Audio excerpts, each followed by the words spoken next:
Jera mar Lulu TV ageno ni intiere yo makare wadwa gomba kachiel ka bende odiochieng' wakawuono weche madwa wuoyo gin weche go kuma mako piny mar Kenya wadwa rango weche go kuma mag kweda e kind dhoudi wadwa rango weche mag mibadhi kachiel kod weche go kuma mag lal ma ok ong'ere to ng'at ng'alalo dhi kure kata weche mong'ere kaka extrajudicial killings magi ke weche madwa wuoyo odiochieng' wakawuono ka bende an kod jatim nonro mar tipo studio kindly ageno ni chien koyo chande jomoko sene jomoko pod ne abro miyo thuolo moso kaito onyiso nyingaso bro dhi nyime kod twak mar kuku mar wacha ruach ke studio erokamano moso gamba iluonga ni ndugu Thomas amoso jokanyana Saul aodo Ugonja Siaya County iluonga ni Nyagera. Yes.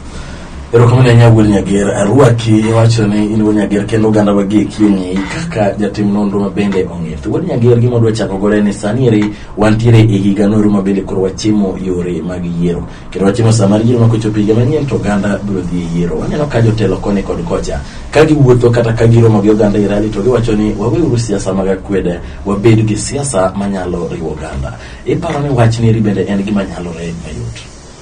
En gima nyalore ka jo Kenya gin joma ochungu ratiro kendo yien wach mar ukabila ok en gima nyalo wach ne jotelo kende en gima kinene sani en tuo mosomako piny mangima omako kenjwa ni kamora mora nikech kata nyalo nwang'o kaka sirikal mag wilaya mag nobiro mag counties kidhi sani tibiro nwang'o ka joma chiegni governor jomino wango matiyo go offices madongo magin na chief officers either en ngama notiyo go governor no at a certain area or en ngama governor no en watne or icon constituency ma governor kejibro no ka county otimo gra constituency amwe na constituency koro ing'eno kwa dwa chako gini to chakwa wegi wan kaka joluo kicho kine ka wan joluo one gi a problem nikech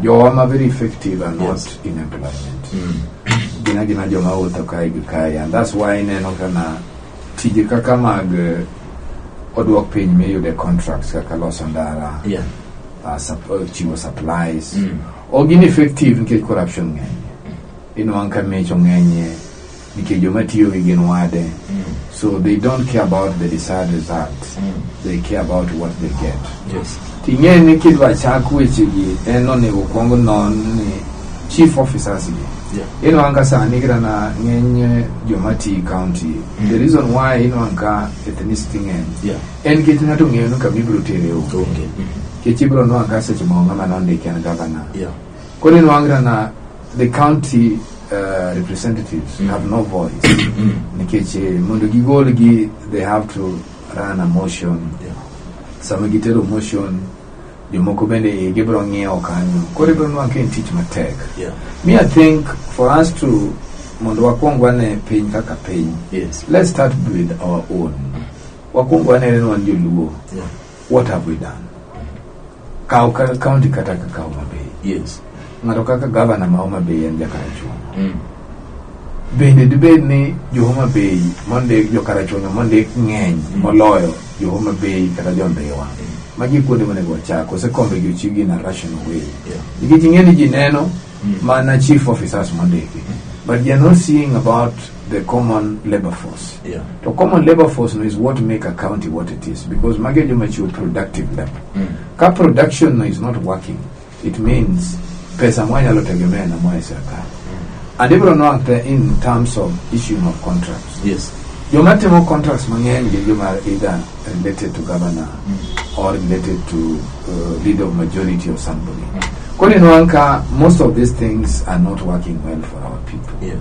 koro gini dwara a soul searching odwaro jatelo mong'e na telo no Ogandawa and Ogandawa need to get something equally for me if you look at the position in Luo Nyanza today, very few of us can be able to afford a 3 meal course, karana 4 meal course.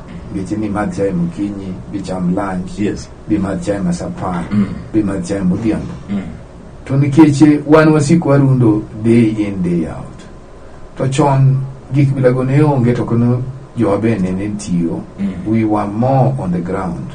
To sani no anka wan gi pesa ma giminyalo nwang'o ni kuonde mamawa mang'eny gina kuonde marantie kodi nwang'o ta equally kirango gini en gima kaka telo maluwo Nyanza deal go maber to obro hinyo in a way kedi bro nwang' ka most of the families are going to be affected ibro nwang' ka families bende ibro nwang' ka kwa chai donje and nitie gimoro kae mabende is now coming up Libro Nwangoka Niti Million Women Empowerment. Yes. This thing should also be looked at. Morals. When the moral questions become a duty that is affecting the community, then it should be something that is being looked at. And this one is affecting even this country nationally. Because Nwangoka, most of our women today, they tend to be given a lot of latitude. Yeah. In a way that people are forgetting this country. Me never the power and that can they cannot. They still need a man, whether he's jobless or not. Yeah. He needs a man behind it. Because that man equally is being given thinking morango dako. Yes. Karabena dako yake class. The way Madechua thinking and reasons is different. Koro kibiro at the national level. Any disease man ochakare and the yenjo magini affect again anya ginjulu. To one you luo bende kwa herore. Like right now, your Manyucha or the county directors in the Ministry of Education, they have all been recalled to ministry headquarters. And then one can be young get a compliment. And you see, the new law is saying Ngama is a county director can be able to ease and get employ people. Manu getting get one teaching on Kwabeyodo. What better your personnel mopuji luo, but opinion they could teach. Because now where can we be employed if our people are not in authority? So these things a moment wakasimoko luenjwa beroga luenjoroma very naive because we look at being president without seeing into what are we before we get that president. Yeah. One stationed in a way that when we are knocked down with the incense mabero president, then with the whole community is wach maro kanyo mabende aparo ni onego adoge wach ni oganda osebiro kawache ni wan joluo ok waerore kata wan joluo ok waero gamore maendi kako wachope kama wache ni wach mar unemployment ni omako joluo wa omako jokambo omako jokikuyu ok omako wan wakendwa tiparo ni culture mar wacho osebedo kai wacho ni jaluo kata ni kamore komoro maber ok en thuolo mar gamo wadgi moro kata ner gimoro mondo nani bo chako yud lemo chako gam joma moko sana to problem no ni luo nikech luo mong'eny nikech anita kirango look at wasobedo go sirkala ariyo moluwore ma were very good with the community hoping gimanera la temotim but if you look at it globally to kokonyo because joma no opportunity did not employ anybody joma no opportunity did not even build us in terms of infrastructure. They did not give us a tool that can make you get employment, and by that I mean ngato kaka Kajwang' nonego bed ni jaluo kipande karombe. Yes. Ngato kaka James Orengo nonego bed ni facilitate what my title deeds so that we could access credit facility. Yes. Yes, ani kirango joluo mang'eny gin joma dak mani women trust. To women trust gin jok moko women finances gin jok moko maka default. To give it a goal mabati vitali. Gima is very uncultural even in the community. Nikechiki biro goal vitado majenende actually and gima very uncultural. Koro as a community we must think what warango to wadikani. Joluo mang'eny gin joma pod go korgi to gimosi na nyane the youth. Ngama duong rakotho is only history which is there. But ngama tin kotho the future is gone. So sanikirango jo mang'eny it means the future of the community is going down because Joama are not in employment. Equally, Joama Katanya can now build a consortium of expertise. They are also not being supported. You must struggle. Jo Kikuyu, Jo Katoganda Mina no Majora Buangi, Ginka would give also explore an issue. They will build them. They are enabled to access credit facilities. And that's why you see Gingichakoka want to king there somewhere. They have meetings which are worthwhile. One year meetings one yellow day and Mami Longo Mami Lama Jalama, you know, to Yalumian Kapinuru, Sanit in the Gida Gimroka and Noach and Locominga Tika.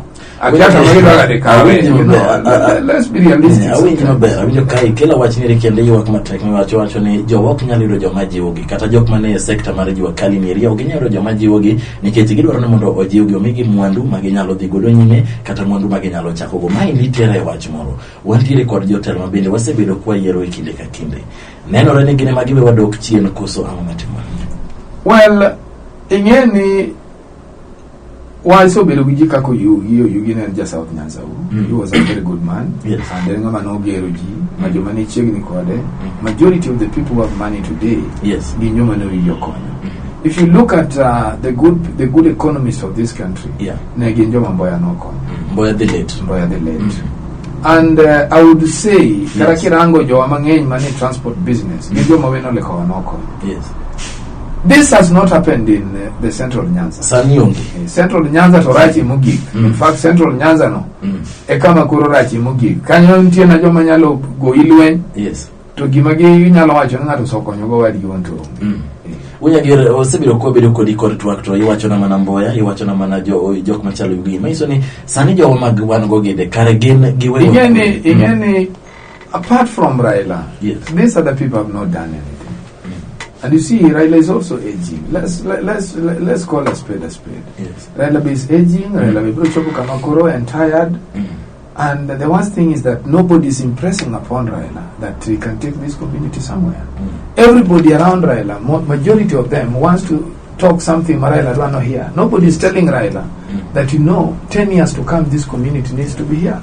You are feel Raila that Raila would be annoyed, which is wrong.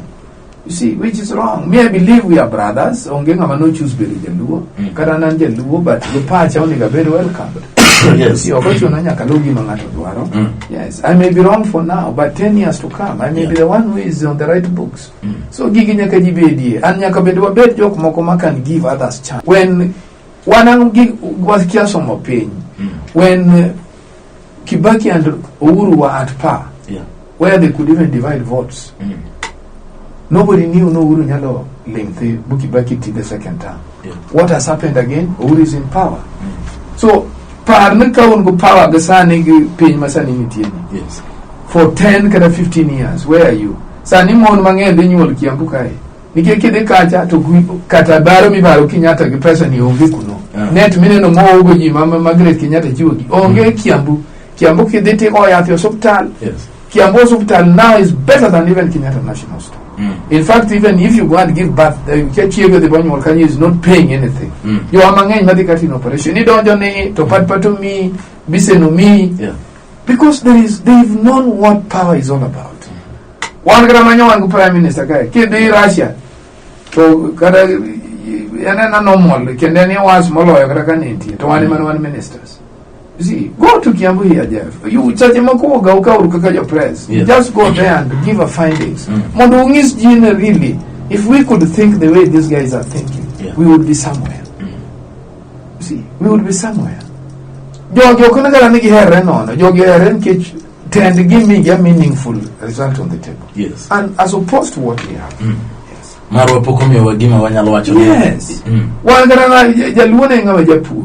South Nyanza. The entire South Nyanza Kichango Kasipol Kabondukuru Nyaka Malomigori. There was a lot of sugar cane. There was a lot of sweet potato. There was a lot of banana. Ka banana no kene nyalo miyo Kamaruka ka Luanda chum. And Luanda, the money exchange in Luanda town, man machigni go game no. It's not a joke. There you can get a lot of money. Just because banana the main trade. Go to Akala. Yes. Akala ge momio sia nga ngufu kala kyonyo sia uwega kechmage rabolono people eat it. Yes, kidi ko diaga rabolono.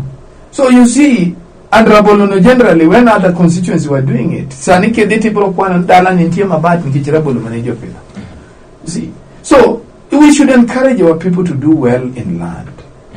And we should actually look on a way on how to give people reprieve. Sani Runyoro banks. The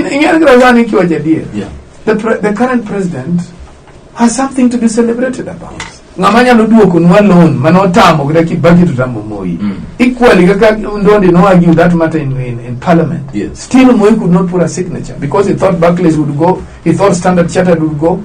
Uhuru the other day made a very bold step aside. Yeah. And there are many people who have more fear. And the years and the kiwa cha dear. Oganda mina na majora bwangi. Kagi waje utani election kinyo kokai. Wago Lopez White Bank. They will do it. And this country will go down. Kiji so loss of pesa. So what do you think when I'm coming at a loss of pesa to Yaku? One to Yakoma Dwalos Gugini Erego, Mawan Moko Yaku to Animosumu Buku. Arawanu Kweti Yagri Komangani, Mondaraki Kwat, lost my bear. Yeah, this is where we are dying, and this is where the ethnicity is bringing a problem. Yes. Yes. Madam Minano Gratelo Maguila, when you build your Kikonua, Nato, Enga backlog, Madala, give Moingo, Jomodwa de Teloni. Yes. Dalagi can't even millions of people are jobless. I know Paris said. Winji wujagero ka iwango wachiriro wachore kwa dhiye gwenge mokiyo kodwa gi kito oganda di maber manyiso ni koro kare wana kaka luo Nyanza iwak ni 10 years from now kinyo ni to wanyalo bedo kuma chalo nade sani kama koro wechunge ni kama chope kodi mo we kodi ni en ango kare mo wijo beni warango ingero jaluo nyaka pidh hera manentie chon jaluo nyaka ne nyathi owadgi kaka nyathi mo jaluo nyaka ne nyathi ma wacho dhuluo okochuno nyaka bena nyathi monyuol. This is what used to happen before. Ibijo. Choni nyalo nwangda ka oro kotho. Kara ka ukonyol nyaki odu to wacho no. Una ata an korade. But unyomb no ot makama. And it could be done. Puonjuru nyathi makama. These things were there. Go to Kano. Kedi Kano kamoro miluonga no Rwanda no. Nyando kamiluonga no Rwanda no. It's behind who? Professor Gada. How many laws can stand a test Buluwanga Professor Gada? And Ogada took people indiscriminately. He died a long time, but the wife is still there. He's eating well. Today, Kede Nyando, Nitie Kamilo Ndoronda, because of the buildings which are there. Yes. Yeah. I remember there is a story. Bwana Moroma nene o impregnate Puth. Ne get teach kan. And no impregnate Puth. To kane ber ka chunje moko masani tiego to ne doko ibiro negi kech no chodo nyaka nyajo mwandu. To jaduong' madala no wacho no ng'ani omiya space kae mondo dagi. Koro no jakwath yes but koro norwa. Ng'ano kirango nitie homesick kano kanyo ma are better ma en through his own offspring. Yeah. To no jakwath. Gimarach for one we still think about history. History cannot make us any better. Let us look for the future. Okongi no nika history ne right to grow future ni better. Future ni better contribute on it. To what we are doing right now. Arasani time election bill. Yes. Keni yani jaf kidwa ga winjo kaka no nyoli dala utochunga kene no wanyo madwa chunga. Ibro nge no manyo be kubaba ni. Ibro nge kan ni sigi dokwe. Kidwa nge ne ngato ko nyoli dala ni no bikoni. Dwara political position. Ibro nge kido ka jibla no ko. Okarini wonje ndogina ni. Agora kiri wechungu ndino parni ni ino kiwuono. Mano kidwa ga nge diera makuomi. Look for a political position. Yes. You will know. You will know that. You will know that. I'm telling you. I'm going to tell you this again. You will know. Yes. We must have a focus. Try what do you a generation. Sani any generation because inherit bang what code do is not there. Getting annual, getting your school, getting picky cases, maybe in your name or main young at your age, and you don't. A family that is starting to live when they are very young, they are not making any better. And in any equally, Jowabende in Okajomani counties, Kiburi Mokanyo, you know, they think they are the only ones who are living, you know. Meanwhile, a lot of these things, and in fact, I'm telling you, if I become successful in my election, there are other changes that will have to take place. You know, right now, if I speak, people may think I'm a madman. But when I go into leadership, they must follow what I want because I'm their leader. And it has to be done the way I want it. But equally, it will be on a positive platform. Something that will remain proactive. In a way, Makarana tenders are being awarded in the constituency. It is wrong. It is wrong, Jeff. It is wrong. No, in fact, another youth generally. Yeah. If I'm a governor today, to adwachi wandara. Tamia group, tawacho no group no duaru pesa makama uteri bank odo yawe kesi. Kadhi jo kesi bitangizo miuri jogi bond mondo los ndarani. Then instruct my financial officers na pesa no miuri ko chulo to chulo e banka cha joko gol pesa gi jogi no pesa gi kimi ji kana 300,000 mane giongo go jogo wotho kusepuko. You see, and you put on a supervisory role in manya wido 300 note magango. And gimabenya ka reduce and nature mar samima de kom. You see, in kidwa gi Uganda you must be very harsh. In ka koro president wone mananya lo acho o go kunde komo to who have the affected people. Okay, community gemaloka na. Yes. Because they were seeing there is a generation which is going to miss. One think about generation in current leadership. Not go chung kakod wa bele jatelo. Manokende. Manegi mathagi. Sani kivinjo kuna jo siasa wan oh keniendo siasa woso nwangoni o mado jibunge en nyakilbere da loyal na jakom. An kai mado anja komo no nyeri yakon. Ke jogi o be ko konyi ko so lose to jogi magen. Tele manyinge kethare. Wang ni obedi ngat mabende choices nga consequences. Obendo wang ni obedi ngamanya lo acho no. In ngane katiera to anu anka indo kenyali. Yes. Can you better successful na konyi Robert Matiyongi. Ko better man is going to be a statesman. Yes. Awinyi mabera kamikelo na makoro bende wadwa tieko godo twanye no wakelo weche mang'eny ma ok wanyal wacho nikech sa kama ichope mara siasa na makoro dwe penji jakom eri wacho nyinge no ero nitire weche mosebiro ka wachore ka jomoko neno ni sani onego beni omiyo ng'at machielo kede mondo ring godo ini neno iparo nade ingeni for now it would not be a good advice. Yes. Unless we want to gamble. Ngamanyalo run election without hiccups. Yes. In Raila Mulodinga. Jowagi, some of them, it is too bad. They were good people, yes, but they'll have to go with him. Because either they didn't play their cards well. And that's now the cost of being a sycophant. Yes.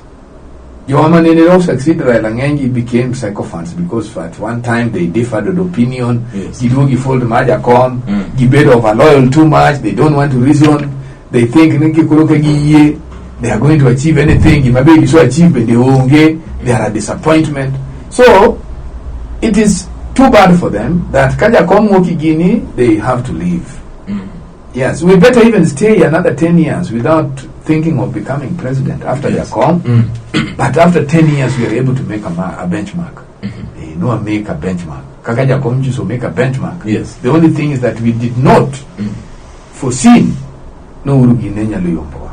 If Urugi, it's something that we knew. Yes. Yakonkara never existed. Never existed Kibaki to give us a new approach. Yes. But we never knew that Uhuru and Ruto could defeat us. Saniti ngeyo. You can't tell somebody like me nanya vote ngatokaka Jawai Panido Kalonzo. You know, I don't have Kalonzo in my mind. To Wetangula is a novice to me, you know. This thing has been very expensive to Jakom, to the extent that Jakom holds even people that do not match his credia, you know. The only person who was a disappointment in this whole scenario in Mudavadi. And Mudavadi, it is too bad he walked out at a wrong time, and I'm equally very sorry. Ruto is an overambitious person. People here say that Wokne, we contributed, but you see, when you are overambitious and you are not able to manage, in life you get a disappointment, but you must also have a marking ground. You can answer the other MP. If things become difficult, I must do other things and forget about doing it. But if the chance is there, I can also propagate what I want leadership. So, what comes on in Jacomo, then we can be defeated very miserably. What will gamble? Okay, give me a common team. Election not the depending on the result. Yes. And Makora will you depending on the result. Yes. Jacom Nyaka no where either in a government negotiated. Yes. Yes. Jaluwa nyukoni go Jacomo Roko. Koko Yudo to make sure no we are in government. Kono kako they were in government, I want his wisdom to work out. Awinjo wach ma igolo kanyo ka wacho ne wang' ne kata koponi tek manade to one kaka iwewa e sirikal. Ka indi monya winjo maber.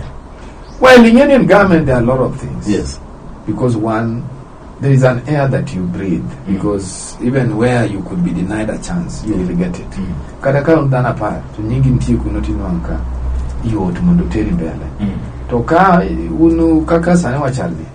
Kechusani ino bero branded kajo yenyo. Even a good man will not get. And that's why you see, Kidero, yes, he's a good man in town here, but even if you give him Uhuru today, Nene Mubel Vice President, Deputy President, Uhuru will not accept. Yes. Because Uhuru will say, so attitude of Benoni will change. And that's why I'm saying the only man who has that capacity, yes, and Raila Manyalo will change this thing. To Anigi Makwai, depending on no matter the result. Yes. Whether he's winning or not. If he doesn't win, too bad. But we negotiate for Jaluo Kakabedi Sarkar. To win, it will be very good for us. When you get Goriti, Neoganda. Na go no Jokanya minority, and then okay in which Mangan to exalt ethnicity, the corruption of Kolmulo, and then when they work. Yes. Is an teacher or a private investigation. So what you know, no chipu. Much out of them are bad, and any go me bad you can give my own. No me image. So we are a means to nature may pay with your Wingeresa. Nilungana. Sani an associate member my World Private Investigators Association. Yes. And I'm one person now, Masani Anyaloachani, I've grown. And I want to say that I thank Firoz Norji very much because that is the man behind my success. Yes. Manning Amosogera very much. And whenever I'm in short of fees, he comes in. And I can see I'm also not disappointing him. Yeah. And I know when the moment we are going to grow the investigation as a basis of the approach of many things in this country, this country will not go wrong. Yeah. Because when an analysis is being done with an investigator, an expert who is qualified, investigation, the good thing of it is that it's a broad spectrum professionalism, in a way that even a doctor, when he has done an improper duty, is only the investigator who can question it. Even an engineer is only the investigator who can question him. So today, if our criminal investigation department was working above board, yes, we would not even be thinking of having anti-corruption in the first place. Yes, we would not even be thinking of having anti-corruption in the first place. We will be dealing with the institution of criminal investigation department, because when you are there, yes, you should be above board. In a way that even if I want to forgive you, let me first of all get the truth. Yes. Then I can advise otherwise. Awinji woni agera gori ko no mwinya kum kautulu mari mar chopo kata bedo ne dich kamano ero agena ni wuoyo gi maneno ka lit mi woro en ni wacho ni wan kaka joluo saniri ok ne ka gima era mane nitie chon e kinde kwerewa sani no ka en gima onge okwayo bad owitwa moko mondo gini bende gibi giyud kaka ginyalo dak mondo mi wager gwenge magwa mag Luo Nyanza. Ma hindi ne kuku mar wach ka ukelo lweti wikona Jeff Lumbaka. Oriti unyage. Erokamano.